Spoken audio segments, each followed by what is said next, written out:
Good morning. So meron tayong nakaschedule ngayon na debaking sa ating mga CCU. So ito ay nasa I think more than 15 days na sila. So medyo na-delay yung pagdebik natin dito kasi maulan. So hindi tayo nagpapadebik kapag maulan dahil grounded yung wires natin.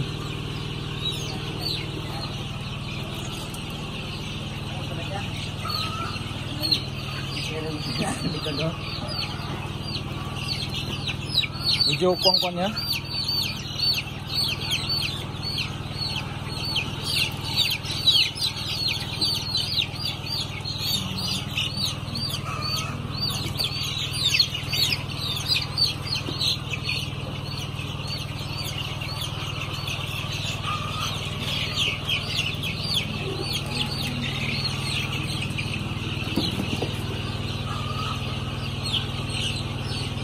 So naka-under pa rin ng antibiotics ito sila, and then may supplements na multivitamins. So ito ay nasa 2,000 heads na H&N breed, and in-expect natin na matatapos natin ito ngayong umaga para makapag-relax ng ating CCU dahil meron pa tayong mga vaccinations na susunod after ng debaking.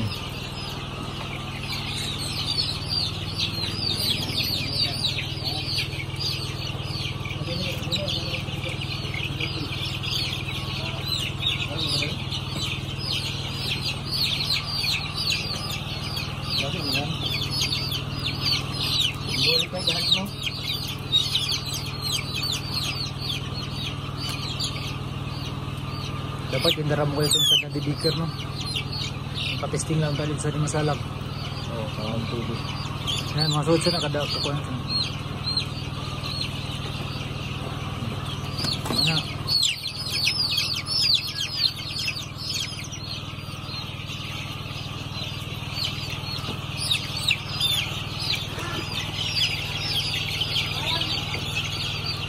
Ayo.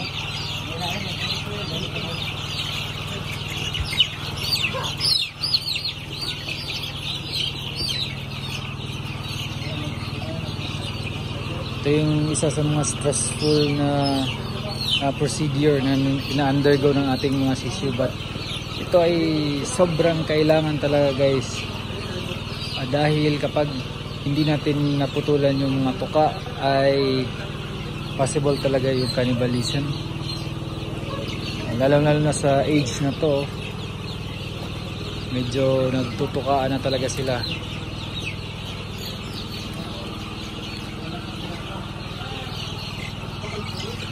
So parating pa lang yung ating chick starter crumble na mag-shift tayo ng feeds nila.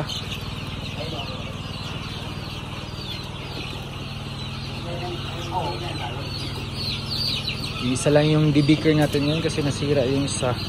So hopefully matapos yung pagdebik ngayon yung araw.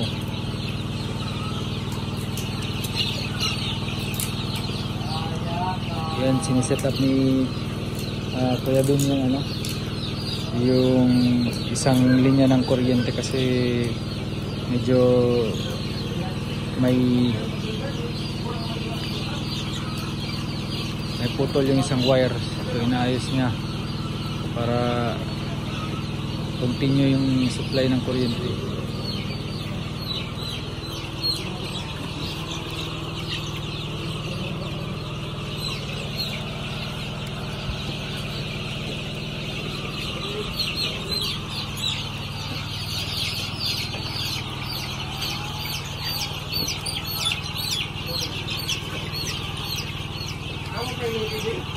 Yan, piluan.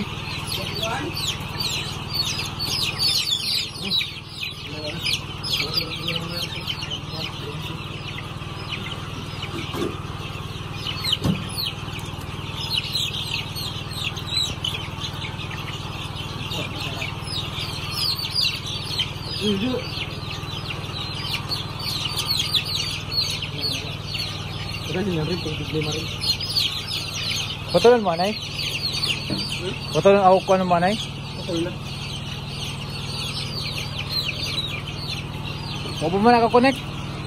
Wala pa. Pag mag-different,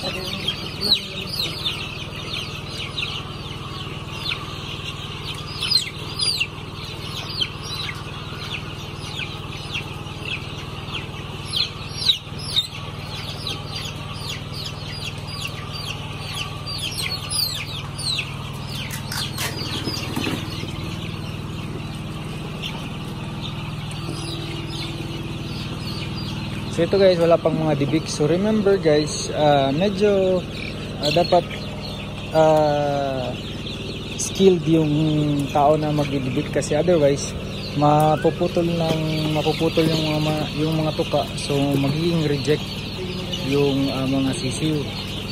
So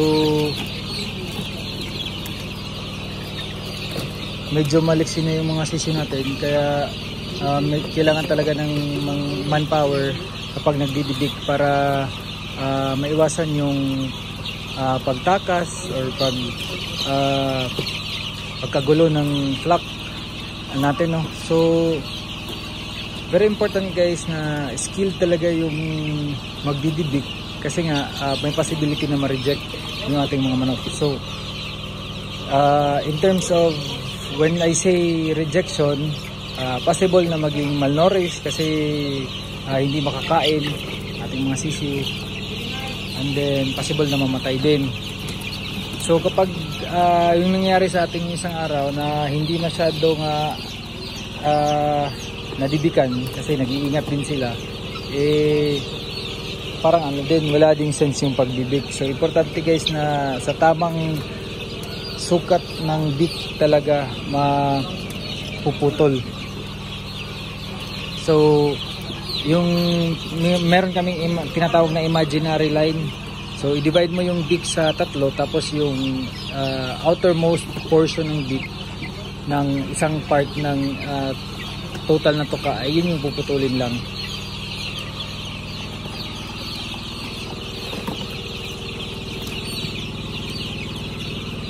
Medyo maliksi na talaga, mga healthy yung ating mga sisiw. Yan.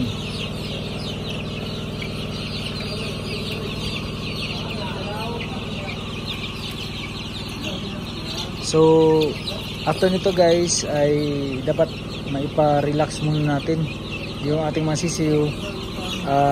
I-cover natin yung lahat ng kulungan ng trapal, and then the next day bubuksan natin ito para maganda yung ventilation. Nakawala na, nakawala. Yay. Ler.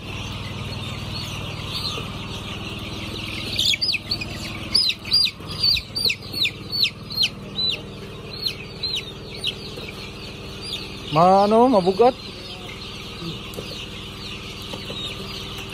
Sige lang. So ito dapat, so i-divide natin yan ng tatlo, and then ito yung outermost portion, yan lang yung tatanggalin. Yan lang yung pinakamatulis.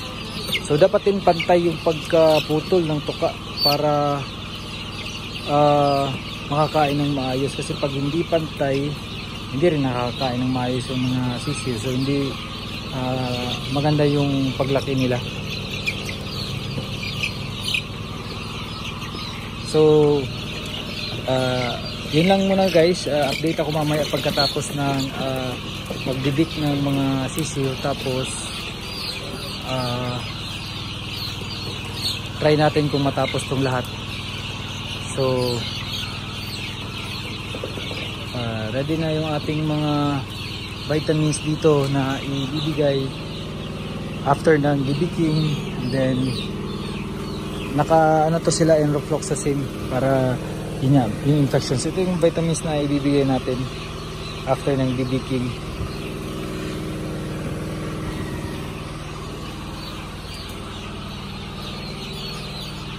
Okay? So, thank you so much sa panonood. At kapag meron kayong mga katanungan ay mag-comment lang kayo sa comment section below. Happy poultry farming! Bye!